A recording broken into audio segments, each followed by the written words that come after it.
Yes 8th class.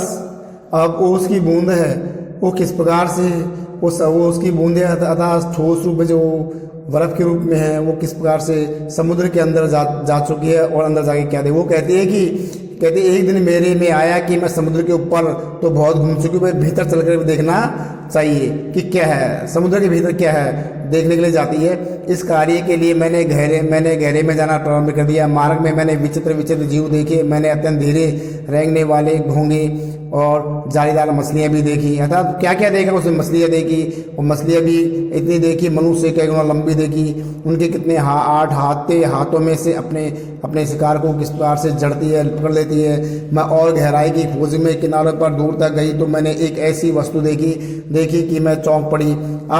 अब तक समुद्र में अंधेरा था। सूर्य का प्रकाश कुछ भी भीतर तक नहीं पहुंच पाया था और बल लगाकर देखने के कारण मेरे नेत्र दुखने लगे थे।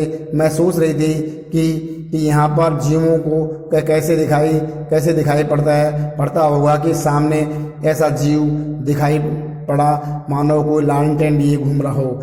यह एक अत्यंत सुंदर मछली थी। इसके शरीर में एक प्रकार की चमक निकलती थी जो कि इस मार्ग में दिखलाती। प्रकाश देखकर इतनी छोटी छोटी अनजान मछलियाँ इनके पास आती और जब वो भूखी होती थी तो पेट भर उनका वो भोजन भी करती थी। विचित्र है।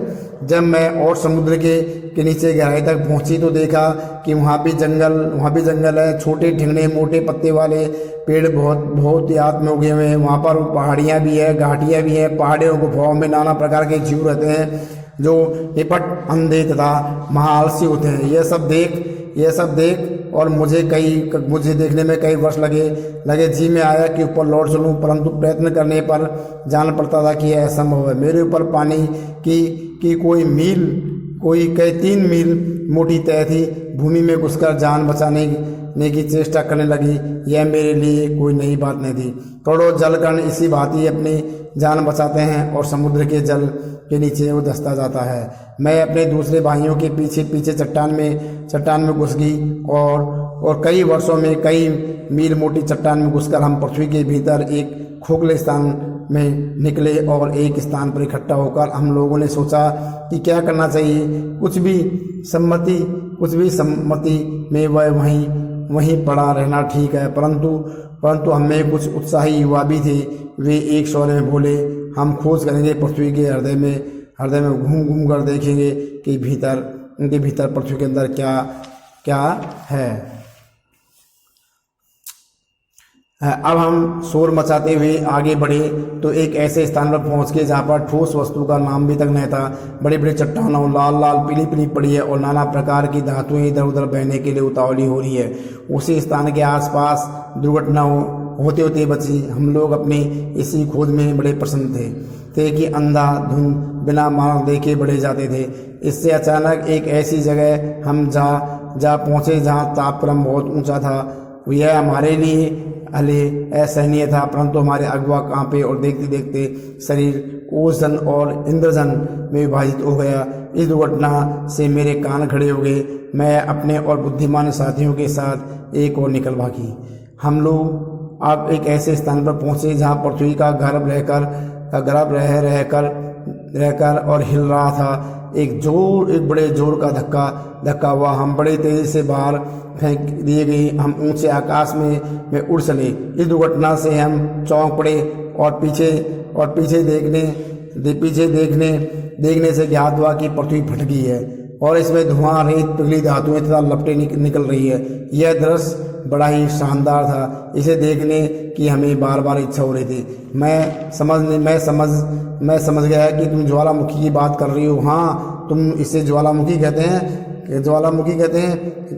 जब हम ऊपर पहुंचे तो हमें एक और भाप का बड़ा दल मिला। वह गरजकर आपस में मिले और आगे बढ़े। पुरानी सहेली आंधी के भी हमें यहाँ दर्शन हुए। वह हमें पीठ पर लादे कहीं कभी कभी उधर ले जाती है।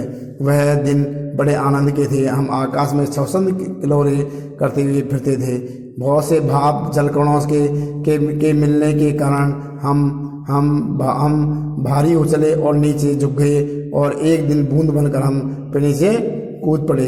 मैं एक पहाड़ पर गिरी और अपने साथियों के साथ मैली कुचैली होकर और बह चली।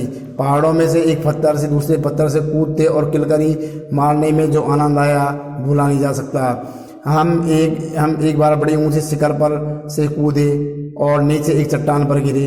बेचारा पत्थर हमारे पहाड़ से टूटकर खंड खंड हो गया। यह जो तुम इतनी रेत देखते हो, पत्थरों को चबा चबा कर हमने नमी बनाई है, जिस पर हम मौज में आ जाते हैं। कठोर से कठोर वस्तु हमारा प्रहार सहन नहीं कर सकती। अपनी विजयों से उन्नत होकर हम लोग इधर उधर बिखर गए। मेरी इच्छा बहुत दिनों में समतल भूमि देखने की थी, इसलिए मैं एक छोटी सी धारा में मिल गई, अर्थात बहते पानी में मैं भी मिल गई। सही था कि वे दिवस बड़े मजे के थे।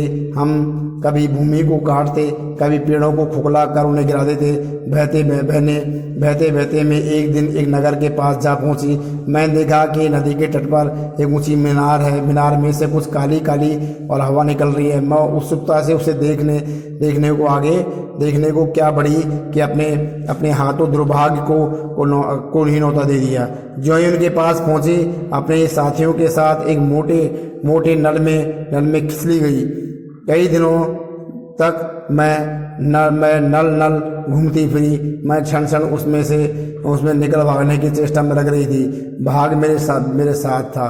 बस एक दिन रात के समय में ऐसे स्थान पर पहुंची जहां नल टूटा हुआ था। मैं तुरंत उसमें हो करके और निकल भागी और पृथ्वी में समा गई। अंदर ही अंदर घूमते इस बेर के पेड़ के पास जा पहुंची और वह रुकी। सूर्य निकल आए थे। बस मैंने कहा, हाँ, मैं अब तुम्हारे पास नहीं ठहर सकती। सूर्य निकल आए हैं। तुम मुझे रोक कर भी नहीं रख सकते। वह ओस की बूंद धीरे धीरे घटी और आंखों से ओझल हो गई। इस चैप्टर में इस ओस की बूंद की घटना को बताया गया है कि ओस की जो एक बूंद है वो किस पास से कहाँ गई है। पत्थरों को रेत कैसे बना दिया उसने, क्या कर दिया, पेड़ों को कैसे बना दिया, पानी के अंदर कैसे गई, पृथ्वी के अंदर जाके क्या देखा, समुद्र के ऊपर थी और समुद्र के अंदर जाके उसने क्या क्या देखा, क्या क्या नहीं देखा, इसका पूरा वर्णन श्री रामचंद्र तिवारी जी ने चैप्टर लिख करके और बताया गया है कि ओस की बूंद की जो पूरी यात्रा है वो किस प्रकार से हुई।